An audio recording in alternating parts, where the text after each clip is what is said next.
Morning of 26th of March 2013. Already got some clouds in place. You can see the bottoms of the clouds already impacting some of these higher peaks.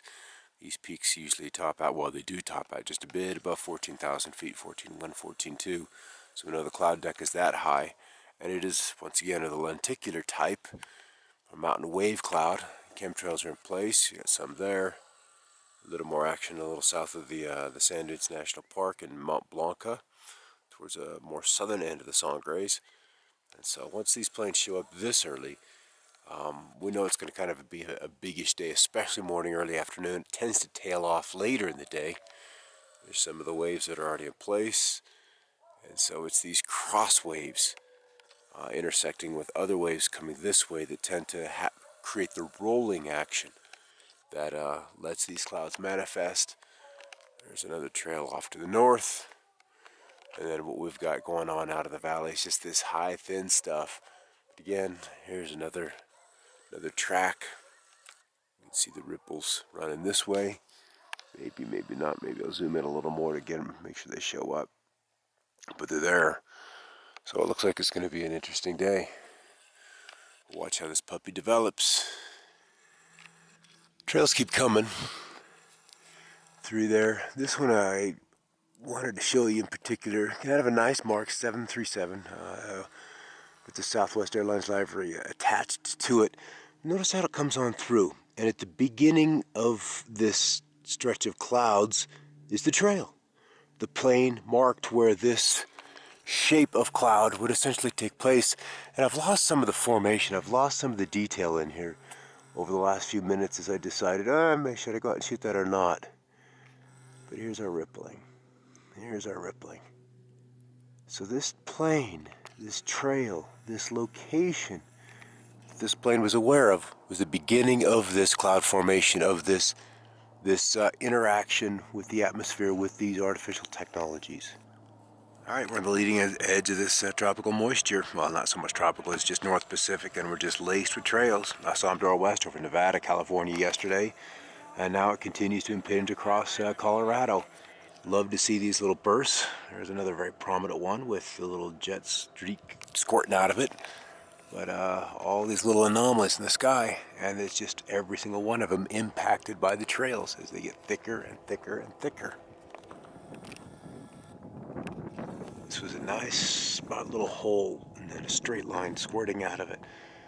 With some rippling coming in here across the top of the what used to be the lenticulars this morning. There's another one, little burst, little Y shape or V shape coming out of it. And what we'll see are two holes that'll show up right in through here. As we get more into springtime, this will be very, very common. Coming up on 3 o'clock local, we've been busy with the trails all day long. Little cross here, nice little jog there. Spreading begins here and ends there. This would be a spot for a cross flight. This would be a spot for a cross flight to isolate this part of the trail from that part of the trail. Sometimes they'll come along angled like that, and then this plane would intersect what often is a spread off in this part of the trail, so the angles match perfectly. And there's also a spread here. That could also warrant a cross flight, so this would match with this spread, and then the plane would come along this way. Nice big long gap before we see the trail manifest there. But it's one of those days where we're just out ahead of the storm. And so out ahead of the storm, they like to spread these trails across the sky as they nudge gently, sometimes forcefully, storms and clouds to conform to their vision of what they want the weather to do. Here's another spot. You can see how the cloud changes here, matches with this, and that would also warrant an investigative cross flight. So I'm not going to be able to get outside through probably the best part of the afternoon, the late afternoon, from about 3:30 to 6, which is my golden hour. As the times I really like to get outside as we get the lower sun angle. Here's another fresh one coming in, leaving a nice fatty. And as I just pointed out, this might be his eventual target. It's kind of looking more and more like this little pinch that I pointed out a minute and a half ago is going to be the eventual target of this blue trail. Continues on, and there he is, right through the center of that formation, of that cloud, of that pinch. And so that's what it's about. And so the resonance pattern that set this up has a complement, has an origin, has a complementary feature down the way, so the plane doesn't have to vector change at all. It just hits this target, the next target, the next target, and they're all in perfect geometric alignment.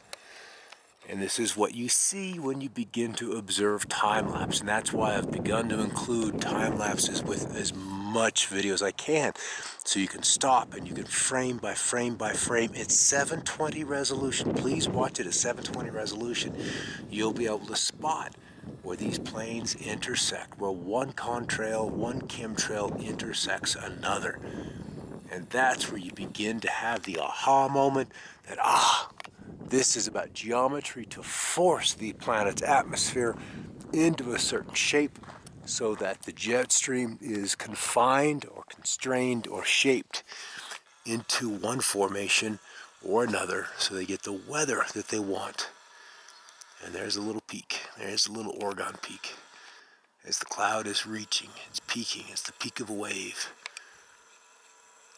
Research the work of Wilhelm Reich. It's absolutely brilliant. And his discovery with copper piping and the Oregon energy, the etheric energy. It's key to understanding what these guys are doing up here. A few cumulus over Challenger Peak, east of where I am, that are holding their own. Then we've had some flights coming on through, not many, but a few seriously low planes marking chemtrails, and then all of this debris of clouds that, as I showed you yesterday, in the ripped up clouds titled one, same thing's going to happen in today. There's enough moisture, there's enough energy, there's enough vorticity to generate a few showers, and yet they're just literally shredded to pieces. And so our potential for moisture, when this resonance, when this activity is in the atmosphere, when this shear is present, the chance of precipitation drops to virtually zero.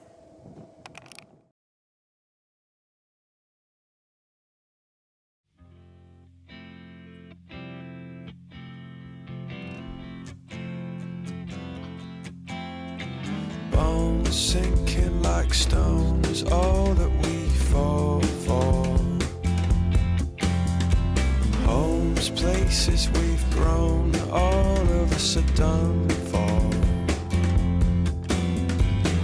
And we live in a beautiful world. Yeah, we do, yeah, we do. We live in a beautiful world. Bones sinking like stones, all that we fall for. Places we've grown, all of us are done for.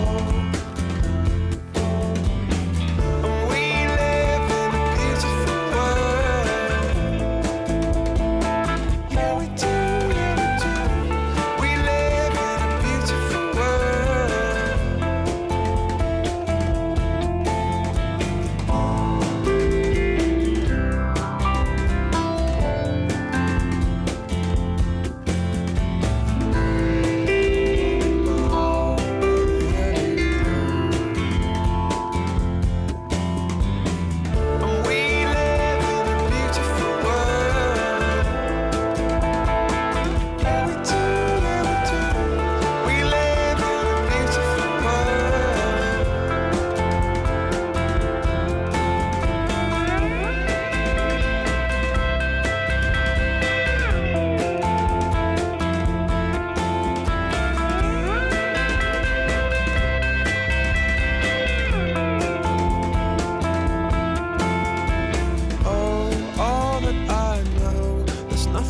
to run from.